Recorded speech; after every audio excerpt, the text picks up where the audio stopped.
How you doing, everyone? This is Crazy Valvet, and today we're gonna continue with the storyline of Battlefield 2042, the No Bats. Part 5, Pineapple Express, July 9th, 2042. Oh, holy shit, we're in 2042 right now, okay. Kuro French Guiana. A 44-gallon double-wrapped garbage bag is capable of holding about 22 kilos, okay? The average weight of a 10,000 SGD note is 1.081 grams, which means the bag the Russians just tossed to the ship from a Sierra-class submarine is worth over 200 million SGD. I'm assuming SGD is some type of currency. Immediately, an old telegraph machine on the command bridge sprang to life. It was Oz. Bike read the message: "We will receive 5 containers. Get them to Corral." A day later, we conducted another mid-ocean trade, but this time was a Russian cargo ship that craned over the 5 containers destined for the French Guiana. The manifest claimed they were filled with Sensico GMO pineapples, shelf stable for up to 24 months. Why did the Russians need no bats to ferry their fruit? First, French Guiana was easily one of the most dangerous places on Earth. Secondly, when those containers landed on the deck, the pineapple inside made a very distinct clang. This is a photo. The Kremlin denies any involvement in the sabotage of the closed EU launch site in Karau. This is the photo showing us right now. 3 weeks later, we were moving our cargo by rail to French Guiana. I would never have thought this place would be of interest to the superpowers, but the blackout of 2040 had upended a world already on its head. Everyone thinks about the blackout killing their internet, but the military implications were the real kicker, explains Rao. Having no spy satellites get both superpowers scrambling to get hardware back in the sky. The Americans had just lost Canaveral to the sea, so it didn't take long before people started speculating that they were poking around the old EU launch site in Corral. The perfect place to launch your illegal space test lasers without anyone the wiser. This is a picture, and underneath it, it says, "The cause of the blackout of 2040 is still unknown, though theories abound." So there's some theories. Russia must have believed the rumors because they have been encouraging uprisings against the American presence in French Guiana. Sparking unrest is sort of Russia's specialty. Smirks another specialist, Maria Falk, and it doesn't take much to get this place raided up. The former combat medic says, sounding a bit worried about what's to come. Alright, so we all seen this picture, the aftermath of the American ambush in Corral. We arrived in Corral a week later for the handoff to a local militia. Armed with Russian weapons, one by one, the containers were opened, revealing pineapples.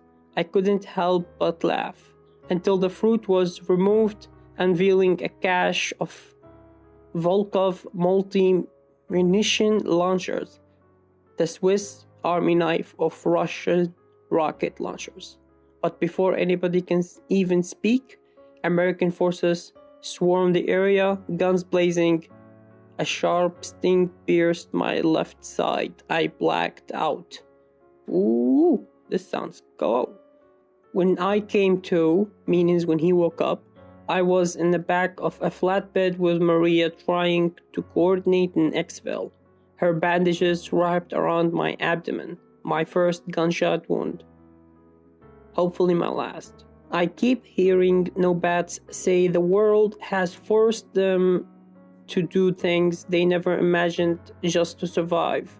Maybe it's what Oz wanted me to see, what he hoped I would write. But now, doing Russia's dirty work, I wonder if no bats have lost sight of the cost of survival, or whether I have.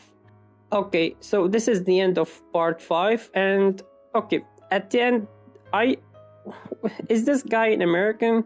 Because when you talk like that, you're talking like the Russians are the bad guy. You can't make the Russians are bad, because both the Americans and the Russians and the entire world have done.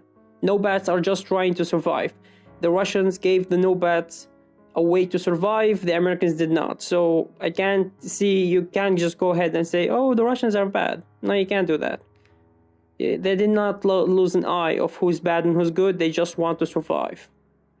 And if the Russians can actually provide them that, then I would have done the same. That's weird. I thought he was like an Arabian journalist who actually most of the time they all hate the United States, which is weird that he said that. Anyway, let's go. Part 6, The Only Way Home, August 14th, 2042, Queen Maud Land, Antarctica. When you're feeling a war zone with a gunshot wound and somebody offers you a ride, you don't ask where they are headed. That's how I end up stranded at Russia's gas station at the end of the world, an oil rig in Antarctica. I keep saying this shit wrong. Antarctica. I don't know what's coming out like that. Anyway, the Shitaya Neft Oil Facility in Queen Maud Land. Maud. Is it Maud? Maud. I don't know why I said Maud. Maud, or something like that. Anyway, in Antarctica.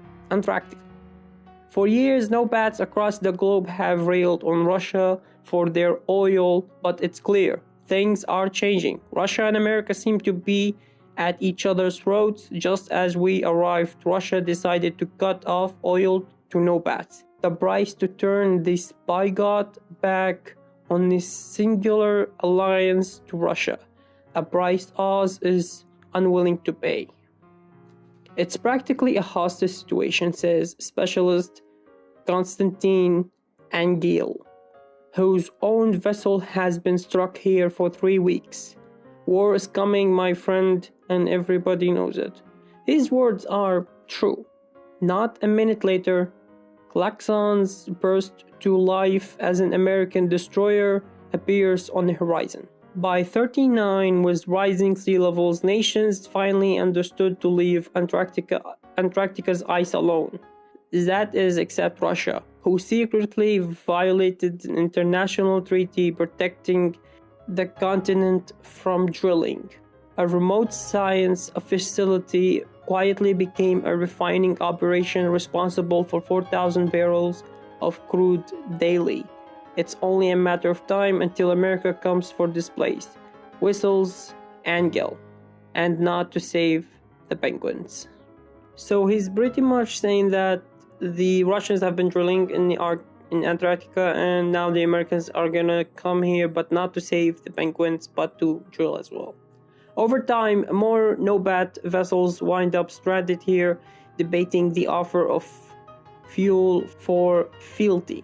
The cold and isolation are crippling. Many take the bargain. Short-sighted no-bats shouldn't choose sides. Grunts Constantine. Think of Poland in World War I. Their country hadn't been on a map for 150 years. The Polish Legion did whatever for whomever to make sure that when the dust settled, they had a country again. Sometimes war is the only way home. That last line. I have heard those words before. From Oz. It's a rallying cry. But this isn't a few thousands fighting for a flag. This is 1.2 billion with little to unite them. No bats aren't the Polish. They are the powder keg. Ooh! So they are the ticking bomb. Oh yeah. After the klaxons start, the sound of 2 starbursts rattle the ice shelves from the shore. I understand enough Russian now to catch 2 words. cowboys, and war. The American ship returns a warning shot from its cannon as a confident voice blaring from the ship's radio orders the Russians to stand down. That's when I noticed the ship is flying the no-bat emblem, not Old Glory. I would later learn Oz had sent in his most trusted captain to extract the standard no-bats that Russia was trying to caress. I raced to be among the refugees boarding the ship designated MFS 04 Exodus, with Angel's words echoing in my ears. There is a fight coming that I want nothing to do with. And yet here I am on a warship. Perhaps Oz is right. War is the only way home. Look, as a person, I'm not too critical on what people say, but I doubt the Russians would say cowboys. Yeah, I think, I don't know, maybe they would, but I lived in Russia and they never said cowboys about Americans. They always said fat. I'm sorry, but it's true. They always said fat. Oh, the fat ones are here. Shit, he's gonna sit on me. Look, man, this is a fun fucking story, okay? I'm really having fun. I'm waiting for the 7th part rerouted. Yeah, I think Part 7 is somewhere in Egypt. Yeah, Part 7 is somewhere in Egypt. I'm pretty sure that. Damn. Anyway, thank you for watching, everyone, or listening. Don't forget to subscribe. Oh yeah.